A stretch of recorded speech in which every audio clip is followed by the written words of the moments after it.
माता और पिता है। एफटीएस 13 करोड़ से ज़्यादा आदिवासी के लोगों की सेवा करना, उत्थान करना, एजुकेशन करना, उनका स्वास्थ्य का ध्यान रखना, आध्यात्मिकता क्या है उनको समझाना, आपका भविष्य क्या है।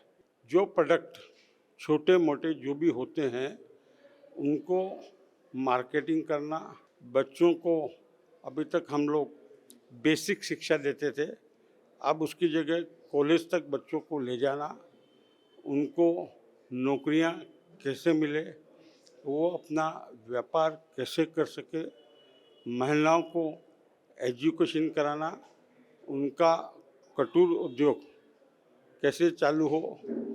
कंप्यूटर के अंदर आज हमारी 36 वैन है और उस 36 वैन के अंदर एक वैन में 18 कंप्यूटर है।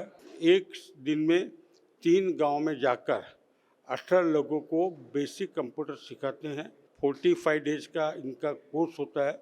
वो कोर्स कंप्लीट करने के बाद वो लोग छोटी मोटी नौकरी आराम से कर सकते हैं। आओ आदिवासी की सेवा करें। धन्यवाद। मैं वन बंधु परिषद से लगभग 10 साल से जुड़ा हुआ हूँ। वन बंधु परिषद ये एकल का एक पार्ट है और इसके अंतर्गत आदिवासी इलाकों में मतलब ट्राइबल सोसाइटीज़ में 89 से ही शिक्षा के रूप से शुरू किया गया था। बाद में जैसे जैसे आवश्यकता हुई संस्कारों की शिक्षा, आरोग्य की शिक्षा, ग्रामोत्थान का विकास, इन सब बारे में जानकारी करके हम लोग पंचमुखी विकास के नाम से इसको कहते हैं और पंचमुखी शिक्षा की व्यवस्था करते हैं। गांव में जो 6 साल से 14 वर्ष के बच्चे हैं उनको हम लोग 3 घंटे की बेसिक एजुकेशन देते हैं। बेसिक एजुकेशन के अलावा इसमें संस्कार सिखाते हैं, कौन सा मंत्र पढ़ना चाहिए, खाने के पहले, पढ़ाई के समय सरस्वती मंत्र, गायत्री मंत्र आदि की शिक्षा दी जाती है। आरोग्य के रूप में उनको बताया जाता है कि कैसे स्वस्थ रखा जाए। ऑर्गेनिक खेती या गाँव में विकास के हिसाब से गवर्नमेंट की जितनी स्कीम आती है उस स्कीम के बारे में उनको बताया जाता है, क्योंकि उनको अवेयरनेस नहीं रहता है इस बात का, तो उससे हम लोग अवगत कराते हैं।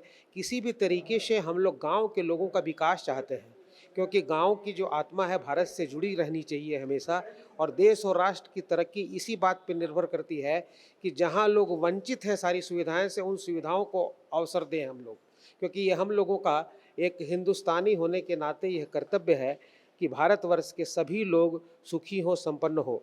गवर्नमेंट अपनी जिम्मेदारी निभाते हैं, लेकिन जब तक संस्थाएं आगे नहीं आएंगी तब तक ये कार्य पूरी तरह संपन्न नहीं होगा।